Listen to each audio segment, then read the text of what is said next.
عليكم ورحمة الله وبركاته. ازيكم يا ملكات؟ عاملين ايه؟ يا رب تكونوا بأحسن صحة وأفضل حال. اللهم صل وسلم وبارك على سيدنا محمد وعلى آله وصحبه وسلم تسليما كثيرا. فضلا منك وليس أمرا، حطي لايك عشان الفيديو يكبر ويوصل لأكبر عدد ممكن وغيرك يستفيد، وقولي معايا: اللهم إني أتبرأ من حولي وقوتي وألتجئ إلى حولك وقوتك يا ذا القوة المتين. اللهم أعني ولا تعن علي، اللهم انصرني ولا تنصر علي. اهلا وسهلا بكل ملكه جميله دخلت عندي، نورتيني وشرفتيني وكترتيني. ان شاء الله عيلتنا هتكبر بيكم ومعاكم. واخيرا بحب كل بنوته اشتركت وانضمت لعيلتي وبقت اخت من اخواتي. فيلا بقى كده، كل اللي ما اشتركش يشترك في القناه ويفعل الجرس عشان يوصل لكم مني كل جديد بعمله هعمله. وشكرا لاي حد بيشجعني حتى ولو بكلمه حلوه، وشكرا لكل صدفه جميله جمعتني بناس جميله زيكم. يلا يا حلوين بقى، النهارده على الفيديو بتاعنا هقول لكم ده فيديو مشتريات من اللي انتوا بتحبوه، بتحبوا تعرفوا الاسعار وصلت لايه، والله المستعان، ربنا يلطف بينا بجد. فهقول لكم النهارده بقى ايه دي حاجات جبناها من جزار يعني جنبنا، وحاجات كانت ناقصه من التلاجة لان يعتبر بيت عندي كده خلاص فضي. انتوا عارفين اصلا إيه، كل شهر يوم معين في الشهر خلاص بتجيبي كل احتياجاتك بقى. فالنهارده الحمد لله الافراج جه الافراج، وجبنا الحمد لله الحاجات اللي ناقصانا. ولسه ان شاء الله باذن الله ربنا ييسر، وعايزين نروح بقى فتح الله واجيب بقيه الحاجه اللي ناقصه. الحاجات اللي هي الشهريه بقى، اللي هي الحاجات اللي بتقعد معانا مثلا بالكام شهر. تمام، دي الحاجات اللي هي استعمالنا الشهري اللي هو على فتره الشهر ده. انما في حاجه بتقعد معانا بقى بالكام شهر، دي ان شاء الله نروح نجيبها، واجيب البامبرز بتاع سفيان ومناديل وحاجات اللي هي احتياجات البيت يعني اللي ناقصاني. فهنا بقى اول حاجه هنبدا بايه؟ نبدا بالفاكهه.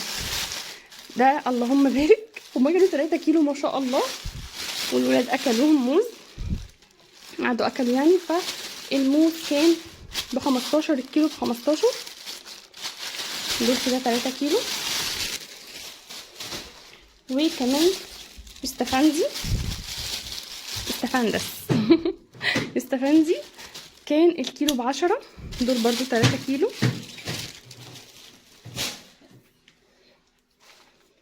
وهنا بقى لا طبعا نخش على حاجه التلاجة الاول. ودي حاجه التلاجة، جبنه رومي طبقين كده تقريبا نص كيلو، تقريبا ربع وربع، والله ما فاكره، مش عارفه جوزي قال لي كام، تقريبا نص، ما علينا. بصوا الجبنه الرومي بقى الحاجه بتاعت الحاجه بتاعت السوبر ماركت، بصراحه مش فاكره سعرها، وقال لي كانوا كلهم ب150، بس انا عارفه يعني ان هنا دي مرطه اهي، تحفه تحفه تحفه، انا بموت فيها اصلا. يعني هو كل شهر كده لما يجي يجيب حاجه التلاجة، يعني الحاجه لما تخلص لازم يجيب القشطه والمرطه دول عشان انا بحبها جدا. دي القشطه بتاعتنا الجميله، دي ب10 ودي ب10. تمام، والله المرطه دي كانت بتبقى اكبر من كده شويه بس صغروها قوي، بقت ب10 تقريبا. لا دي مش ب10، والله ما فاكره، مش فاكره، ده تقريبا ب20 تقريبا، دي ب20 عندي اكبر من دي. تمام، وهنا لانشون تقريبا ربع كيلو برضو. فدول كده الجبنه الرومي، طبقين الجبنه الرومي دول واللانشون والعلبتين دول المرطه والقشطه، دول كده ب150. تمام، هنا بقى جاب لنا بصوا يا بنات، هو هنا لو انتوا تعرفوا البان الغريب ده معروف عندنا في المحله يعني، فجبنا من البان الغريب. بصوا بصراحه انا لما كنت بجيب على طول بجيب من فتح الله الجبنه الرومي واللانشون والحاجات بتاعه التلاجة دي، بس لا الجبنه بتاعه الغريب طعمها احلى، الرومي بتاعه الغريب طعمها احلى من فتح الله. فعشان كده غيرنا وبقينا نجيب حاجه في التلاجة من الغريب. دي بقى جبنه لحمه مفرومه ولحمه قطع. كانت عامله كام اللحمه يا بنات؟ وصلت 190، يعني الله المستعان، اللحمه سعرها وصل كيلو 190. فجبنا 2 كيلو قطع وكيلو ونص ضاني وكيلو مفروم. بصوا احنا خدنا قرار يا جماعه، هي دي الضاني اهي، احنا كنا الاول لما بنجيب مثلا شهر لحمه وفريخ وحمام والله وارانب، وسبحان الله يعني كان ربنا بيبقى ميسرها ونعرف نجيب الحاجات دي كلها في شهر واحد. بصراحه بالغلاء الفاحش ده لا، احنا بعد كده قررنا ان شاء الله الشهر اللي نجيب مثلا فيه فراخ مش هنجيب فيه لحمه، الشهر اللي نجيب فيه لحمه هنجيب مثلا مش هنجيب فيه لحمه، هنجيب ارانب. انتوا فاهمين؟ او بمعنى اصح والله عملنا مقطع للفراخ، مش هنجيب فراخ تاني، ممكن نجيب بدالها ارانب مثلا حمام كده، فلحد ما الدنيا تظبط شويه الله المستعان. دي كانت كبده كيلو، قصدي دي نص كيلو ب100، يعني الكيلو كان ب200، دي نص كيلو ب100. واللي قبل كده كان سجق برضو ب190. وزي ما قلت لكم بقيه الاسعار، والله المستعان ربنا يرفع من علينا البلاء والوباء والغلاء، اللهم امين يا رب العالمين، ويرزق يا رب كل اللي محتاج، ويوسع ارزاق كل خلقه كل عباده يا رب.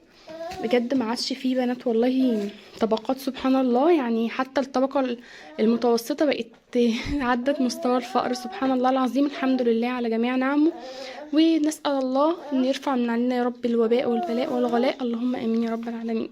وبكده يا حلوين مشترياتنا النهارده خلصت، وانتظروا معايا بقى لما نروح فتح الله ونجيب بقيه مشتريات الشهر بتاعنا. دي كانت حاجات بسيطه كده كنا جبناها، قلت اعرفكم الاسعار وصلت بينا لحد فين. هي الاسعار بقت كده، فالله المستعان. ماما ربنا يبارك في عمرها يا رب كانت جابت الحاجات اللي جايه دي من السوق. ايه بقى تكمله المشتريات بتاعه السوق. يعني اليوم ده كنا جبنا اللحوم، وتاني يوم كان السوق، جبنا بقى المشتريات بتاعه السوق بتاعتنا اهيت. انا كنت نسيت اقول لكم ان الطبقين السجق اللي كانوا في المقطع اللي فات كانوا كيلو نص ونص، كانوا ب190. بس يا جماعه فوالله انا حبيت اقول لكم هي الاسعار كده، حبيت الفت نظركم يعني اللي مش عارف. كل يوم بصوا كل يوم الاسعار بتطلع بسرعه الصاروخ سبحان الله العظيم. فاللي هو يعني ايه، بصوا بجد والله لازم نقتصد. احنا لو مش معانا اطفال كنا بجد عملنا مقاطعة لكل الحاجات اللي بقت بجد انا مش عارفة ده استهبال من مين بالظبط، بس الدنيا بقت صعبة والتجار انا مش عارفة بجد ليه بيعملوا كده ويحتكروا السلع. حقيقي والله لو مش معانا اطفال كنا عملنا مقاطعة لحاجات كتير خالص، واحنا عادي يعني احنا ياما اكلنا وياما اتمتعنا في بيوت اهالينا وبيوت اجوازاتنا برضو ربنا يبارك فيهم يا رب.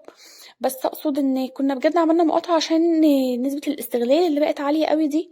بجد الدنيا بقت صعبة وهم بيستغلوا ده، يعني مش المفروض بقى ان هو يعني ايه نمشي مع بعض كده واحدة واحدة لحد ما نعدي من الازمة دي، لأ بيسوقوا فيها.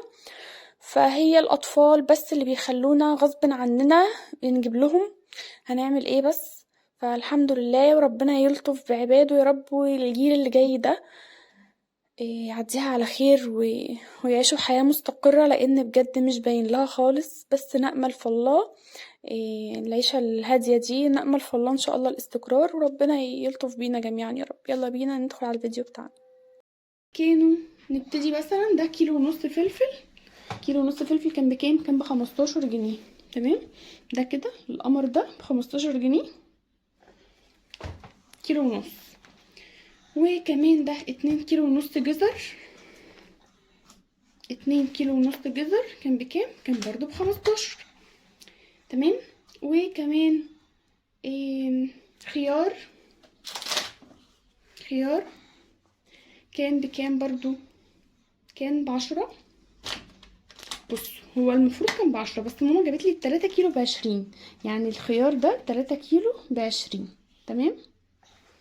عايزه اغسل طبعا الخضار ده، يعني الحاجه جت بقى من السوق اتحطت في الباسكتات على طول، فعايزه طبعا فضيتها اهي وهغسلها بقى على طول كده. وكمان جابت طماطم العسل دي، شفتوا جامده طبعا. كمان بكام دول؟ 3 كيلو برضو ب20، 3 كيلو طماطم ب20. تمام. وكمان جابت لي بتنجان اسود الرومي الحلو ده، احنا بنحبه قوي. بصوا هي ماما جايبه لي حاجه من يوم الجمعه، فيعني بقاله عندي تقريبا كام يوم يعني، عشان كده ايه قرب لونه يغير. تمام. فالبتنجان ده كان 1.5 كيلو ب10، دول كده 1.5 كيلو ب10. تمام. وكانت جايبه لي بطاطس برضو 3 كيلو بطاطس ب20، بس انا عينتهم في الباسكت بتاعهم على طول. اول ما بجيب البطاطس بفضيها في الباسكت بتاعها على طول. تمام. تعالوا بقى اقول لكم ايه كمان. اقول لكم بقى العدس ده، جبت لي كيلو عدس. العدس وصل لكام يا جماعه؟ العدس اكلة الغلبان زي ما كانوا بيقولوا، ما عادش بقى، بقيت اكلة الأثرياء دلوقتي. الله المستعان. بكام كيلو؟ ب44. كيلو عدس ده ب44.